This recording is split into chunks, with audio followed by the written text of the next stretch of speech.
Stick around. I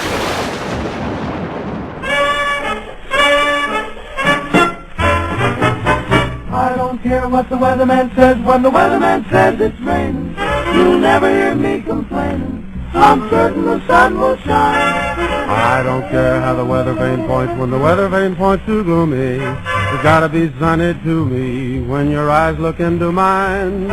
Jeepers creepers, where'd you get those creepers? Jeepers creepers, where'd you get those eyes? 'Cause y'all get up. Why, hello there, YouTube, and welcome to an all-new horror talk. So, this is the first horror talk of this year. So, if you're new to this channel, basically horror talk is this monthly show I do where I get a horror franchise or a horror icon and do a big discussion video on it. And this month it is on, of course, the Jeepers Creepers franchise. Now, before we get this discussion underway, I am fully aware of the crimes of Victor Salva, okay? I don't condone anything he has done, in his past. If anything, I think it's vile and that. But yes, so please don't go spamming my comments with like, "Oh, you watch this film because of that." I'm here to talk about the film, not the filmmaker, okay? So this video is not about Salva, it's about his films and his creation, The Creeper. Okay, so with all that out of the way, let's get into the discussion of horror talk. So, of course, in 2001, Salva, yes, I know, he's wrote and directed all three films. Right, so 2001 we were given a film called Jeepers Creepers. Now, when I first saw this film, it did scare the hell out of me. I mean, I was only like 11, 12 at the time. This was around the time Jeepers Creepers 2 came out into cinemas. And it was on Sky Movies. My cousin had it on, and we just watched the film, and I remember being absolutely terrified. In fact, one scene that notoriously stayed with me was the Creeper's Lair scene, and that creeped me out and stuff, which I thought a horror should be. I mean, these days I'm very immune to the whole thing, and that, in fact, if these days to mess me up, it needs to be like shock value and stuff. So, Jeepers Creepers.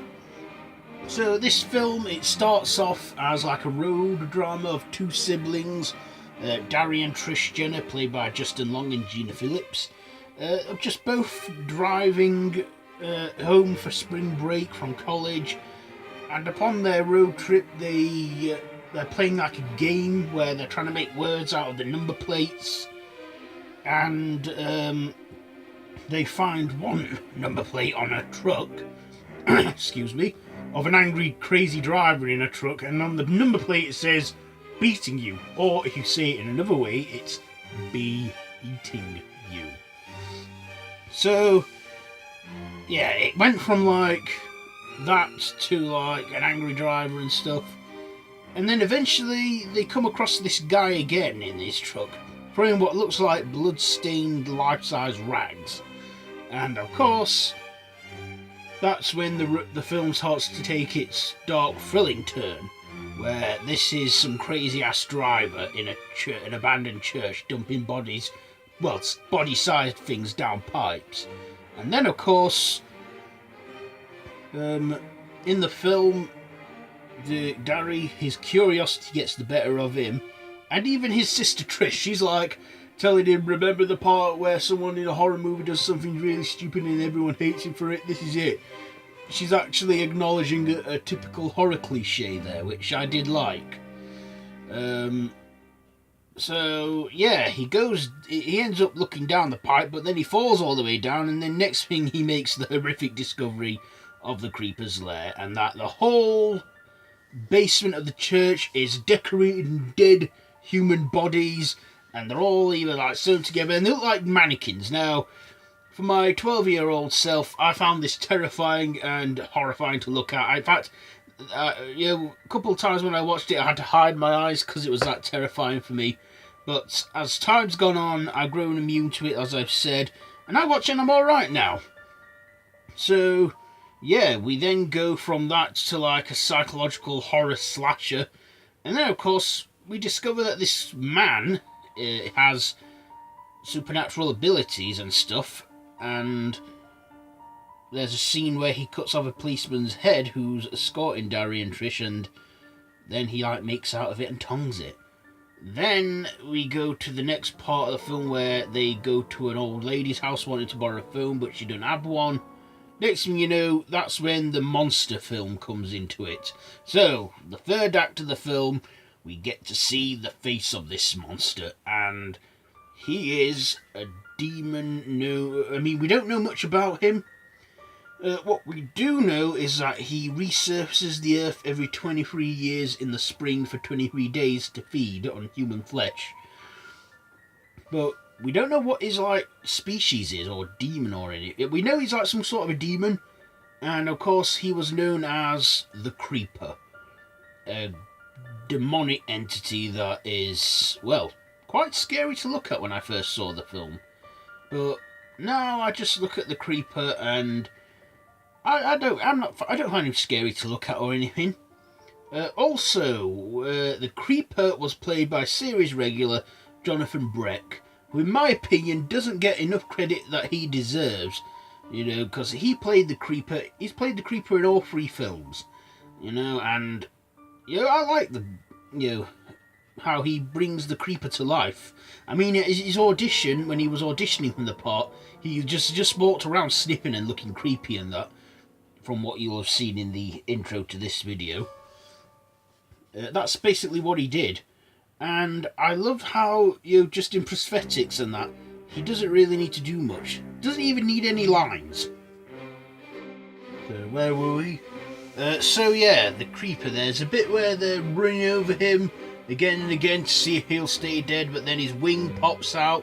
I'm thinking, wow, he's got wings. Next thing you know, at the police station, we meet this sidekick who was talking to Darry early on in the film, and she explains to him that whatever he is, the Creeper, he needs you to be. He thrives on the fear. He can smell your fear, and once he picks somebody, he wants a certain part of them. And in the finale of this film, we have a whole police station shootout from the Creeper and the cops. And basically, he gets what he wants. He gets Darry, and Trish offers herself to him, but he's not interested in her. He wants Darry, and then flies away with him. Now, in the end of the first film, we discover that the Creeper wanted his eyes, and Giselle, the sidekick in it, she said that she could hear the song playing with him screaming in darkness, and basically that's what happened at the end. The song Jeepers Creepers were playing, and the Creeper gouged out Darry's eyes, and then just to finish off, he looked through his empty eye socket. So this one, looking at it, oh yeah, here's a little fun fact for you. The final shot with the Creeper and that, looking through Darry's eyes, that wasn't actually Jonathan Breck. It was Justin Long in the Creeper makeup. And in the alternate ending, I wondered why the Creeper looked so different. And that's why. It was not Jonathan Breck, it was Justin Long.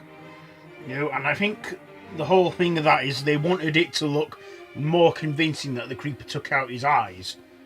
Now, I wonder, right, the Creeper took his eyes out, yet why did he take his clothes and everything? Because at the end of the film, he's stripped naked and the Creeper is looking through his eyes. I'm thinking, right, and this is a theory that me and my cousin had, because this franchise is a favourite of me and my cousins, and also Boogeyman Ben. He too loves this franchise as much as we do. Now, I think, me and my cousin, we have this theory where we strongly believe that the Creeper is gay. Yeah, not because just because, he's a male and that he needs male parts to survive, but when he does something, takes a part of a human, like in the second film, which we'll get to very shortly, he rips his head off along with his shirt. He only wanted the head. He didn't need the shirt. I reckon he wanted to peep at his pecs. And now for the second film. In 2003, a sequel came out called Jeepers Creepers 2.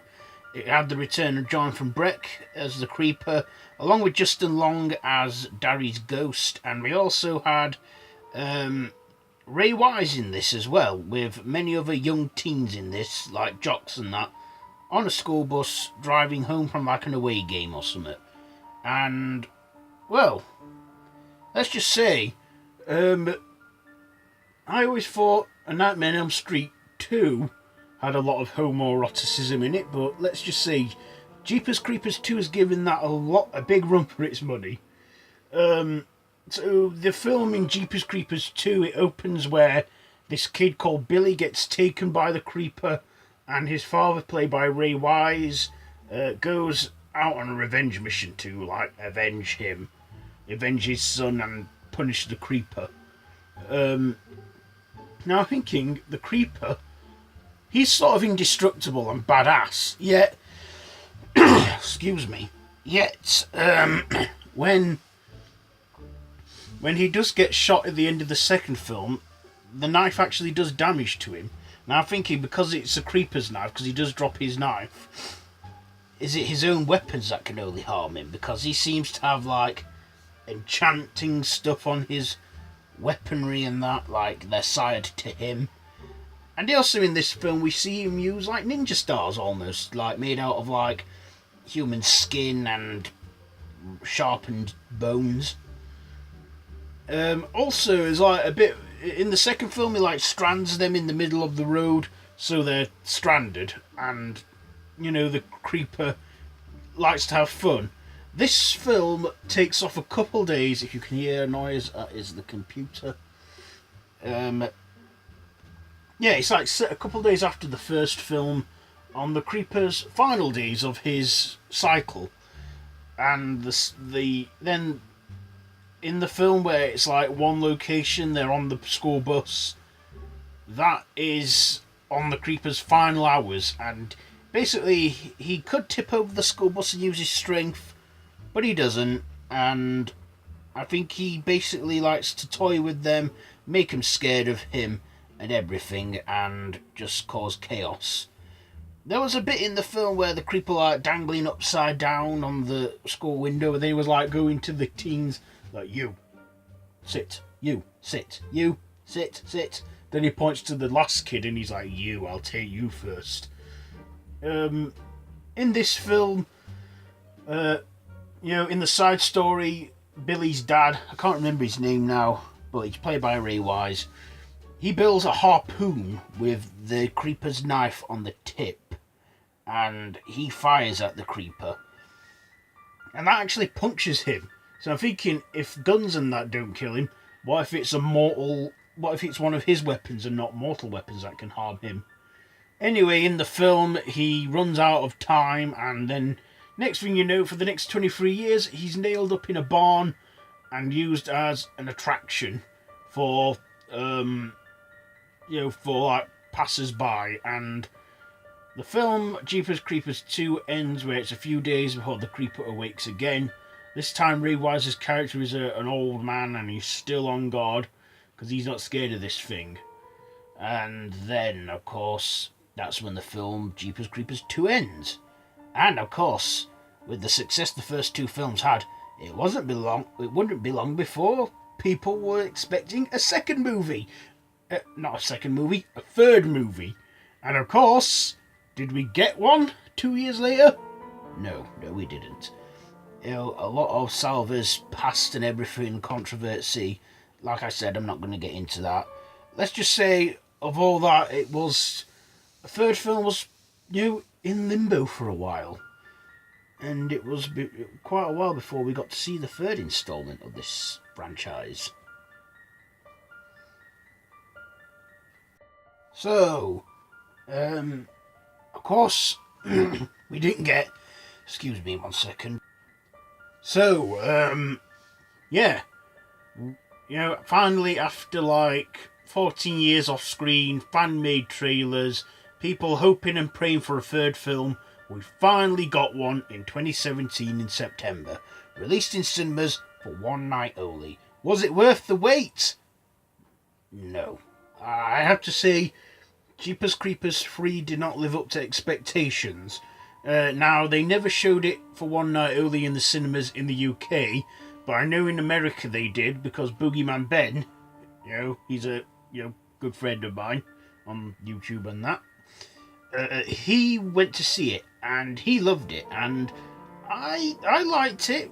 I didn't really love it, but I thought it was it was okay. In fact, to be honest, I was just happy this film was finally made, and there wasn't any bullshit rumours or anything going on. There was no like fake trailers or anything. I was just glad to see this finally happen. And although it was a disappointment, I thought the plot, the story, and that was somewhat thought up okay, and that, I guess. Of course, this film premiered on the Sci-Fi Channel on about a month or so later. To be honest, I watched it on Sci-Fi and I didn't like it because they really toned it down a bit. They cut some bits out. They cut out like a lot of the swear words. I'm thinking, if it's on after Watershed, why cut the swearing out? But then in the January of this year, well, it came out on DVD and Blu-ray Boxing Day, December 26 in the UK. About a month or so later, my cousin, he purchased the DVD of Jeepers Creepers 3, and we watched it, all uncensored and everything. And I mean, I didn't really think much of it the first time round. The second time round, I kind of liked it a little bit more, because it wasn't toned down. There were bits that weren't cut. There was all the strong language in this, and I was happy to see that. All at last, there were no special features on the DVD, which I found a little disappointing, but I don't know. But anyway, yes, of course, this film again had Jonathan Breck playing the Creeper a third time. We also had the return of the sheriff from the first Jeepers Creepers, who wasn't really a main character in the first film. He was more like an extra or something, but he came back in the third film as a co-star with another character. I can't remember his name, but he is like a hunter of the Creeper. The third film, we see the Creeper from his last feeding cycle, and what we see is a guy gets snatched from the sky up into the sky, and a truck pulls up and the machete lands along with the Creeper's hand. And then we go back to the first film, and taking directly off from when Jeepers Creepers 1 ended, Jeepers Creepers 3 kind of picks up from there, as the police discover that he left his truck in the parking lot, and car park, and his truck was like a slaughterhouse on wheels. So I liked that this like sort of carried on from the first film, and it was between the first two films. So basically, if you want to watch the Jeepers Creepers franchise via the timeline, you're best off starting with 1, 3, and then 2, because it's like a sequel to Jeepers Creepers 1, but a prequel to Jeepers Creepers 2, spreuel. So yeah, the third film, as I've said, was a bit of a disappointment. The effects weren't as good because the budget was very low. Again, it was written, directed by myself and that. But yeah, this film, it just wasn't the best one. It had that woman in it from 31 who played the mother of one of the guys who got eaten by the Creeper during his last cycle. And another thing I learned, like, when the Creeper eats a part of that person, do they become a part of the Creeper? Does he like own their soul and they become ghosts and that? Anyway, the film then ends where it's again 23 years later, like at the end of the second film, and we come to Trish Jenner, Gina Phillips, that's right, reprising her role for a brief cameo. She made a little voiceover around the beginning and then towards the end, and then appeared in the final shot of the third film, and kind of setting things in motion for a fourth film. And that. Now, a fourth film has been announced. I just hope it doesn't take years to make. I mean, if it was to come out in 2024, that would be very accurate to the timeline and that, because it will have been 23 years since the first film and since the Creepers feeding cycle. Salva is having involvement as writer and producer, but he's stepping out of the director's chair because I think he wants to from what I heard from another YouTuber, Wolfman's Got Nerds, he said that he wants Salva wants his franchise to continue without him. To be honest, if they make a fourth film and it's the last, I'll be happy with that, because basically I can't see the series going anywhere else. I mean, they could do like prequels of him like from previous feeding cycles, but I don't see the point in that. But yeah, I would love to see a fourth film wrapping up the story of the Creeper and concluding the story once and for all. I'm alright with the disappointment of Jeepers Creepers 3. I can go the next dozen years and not feel lost in the franchise or anything. If they did the fourth film, if it comes out in 2024, that would be perfect. But yes, Jeepers Creepers 4, we just know it's been announced. I don't know if it's in develop, I'm not sure. But yes, that has been my monthly discussion on a horror franchise, and it has been on Jeepers Creepers. So, oh yeah, ranking. If I had to rank these films up, I would put at number 3 Jeepers Creepers 3, number 2 Jeepers Creepers 2, and number 1 Jeepers Creepers 1. Because Jeepers Creepers is the best. Why? Because I say so, it's my opinion. And yeah. Okay, so yeah, that's been this month's Horror Talk. If you like this video, be sure to give it a big thumbs up. Don't forget to share with your friends. Don't forget to subscribe to the channel if you haven't already, and hit that notification bell. All my social media links, Facebook, Twitter, Instagram, my Facebook group, The Random Horror Madhouse, my Twitter and Instagram, all linked down in the description. So yeah, did I mention subscribe to the channel and hit that notification bell? Well, I have anyway now, so yes. Until next time, don't have nice